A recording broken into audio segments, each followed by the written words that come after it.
有人比華為更懂擴比例了吧？在小擴折、大擴折之後，直板機也開始擴起來了。手機長胖之後，這體驗會更好嗎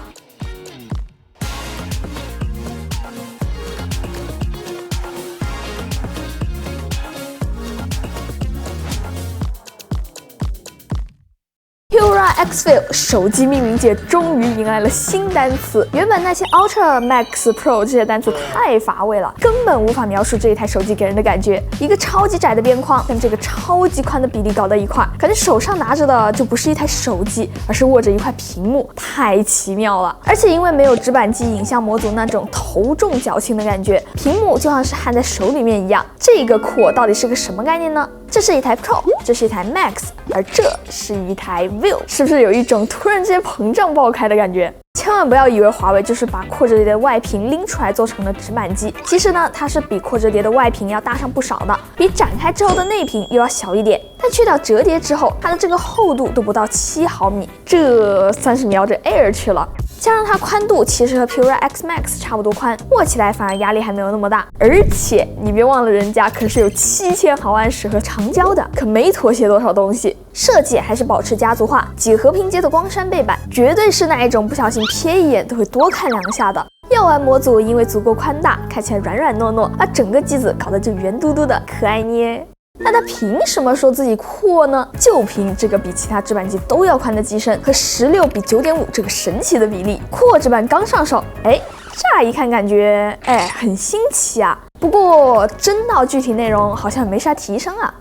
其實不然，這裡就有一個很好玩的場景了。豎屏看橫屏視頻，你看這個尺寸簡直是比普通手機大太多了。不過這有啥用呢？可能大家都沒有意識到啊，現在視頻和圖片內容早就已經无孔不入了，根本不止你主動去視頻平台上面瀏覽，不管是微信聊天裡面各種分享，還是信息流軟件裡面越來越多人開始分享視頻，甚至購物軟件裡面都開始玩視頻介紹了。而且這種時候你肯定不會想反復解鎖手機旋轉功能吧？对于 Pura X-Feel 来說，這完全就是舒適區啊！如果點開豎屏視頻，更是直接一個鋪滿。可以說，這個機子就是一個完全針對流媒體內容適配的新形態，而且還不止啊！即使你很喜歡長視頻，橫過來，因為普通直板機不夠寬，兩邊的空間就會浪費，而擴直板又一次沉浸式鋪滿，這就非常開掛了。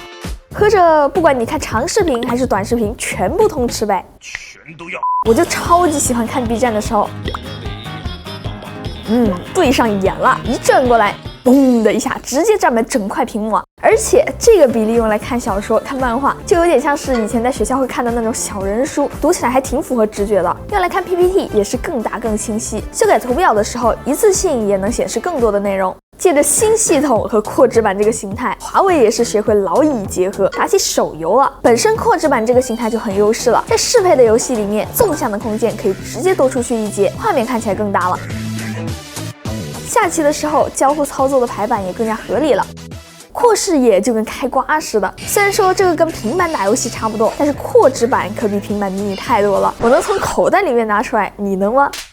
而且因為這個邊邊比較寬，所以握持感反而更加好。一些邊邊的 UI 手指剛剛好能夠掃到，而且擴直板的這個形態也做到了輕薄長續航，長時間打遊戲也挺合適。現在鴻蒙7還在遊戲上面搞了一堆軟硬星雲結合的架構優化，比如說在適配的遊戲裡面可以打開這個智能穩幀，讓遊戲長時間保持流暢。這一回鴻蒙還優化了後台保活的體驗，玩起來還是很絲滑的。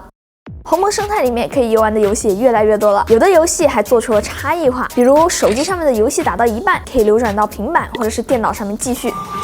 這種跨設備的體驗還挺神奇的。這回鴻蒙7也把直連充電給補上了，理論上邊插邊玩就沒有那麼熱了。據說很多老設備更新了新系統之後也能體驗到這個，給老機型維護這個必須好評好吧。原生鴻蒙一開始要出的時候，所有人都在擔心華為搞不定之後的軟件適配，但現在用華為手機你會發現真沒啥好焦慮的。4個月前才發布的擴折疊 Pura X Max， 工作室裡面都有3個小夥伴在用了。用華為的說法，鴻蒙6用戶已經超過8000萬了。當然這個不算我啊，因為我已經是鴻蒙7的用戶了。這一回擴直板首發搭載鴻蒙7，設計師又可以好好施展一下拳腳了。控制中心按住不鬆手，就會有一束光。華為管這一招叫沉浸光感。調節大小的時候，進度條還有光粒子的效果，就很 awesome。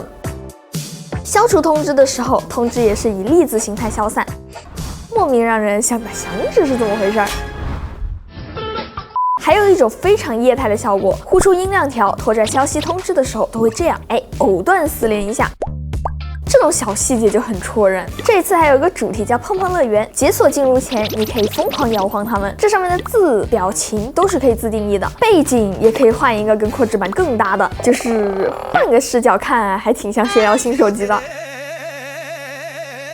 機子差不多就聊到這裡了。現在其實網上的消息大家七七八八也刷的不少了。擴這個形態，友商毫無疑問是要跟進的了。華為從1年半前的小擴折，再到前幾個月的大擴折，現在擴值版再一次走在了所有人的前面。如果說以前手機的寬度是因為手指活動的幅度決定的，那華為擴值版就拋出来了另外一個角度，手機的寬度也可以是由屏幕上面顯示的內容來決定的。以後挑手機不僅要看配置了，還得看屏幕比例。反正对我來說，肯定是要糾結更久了。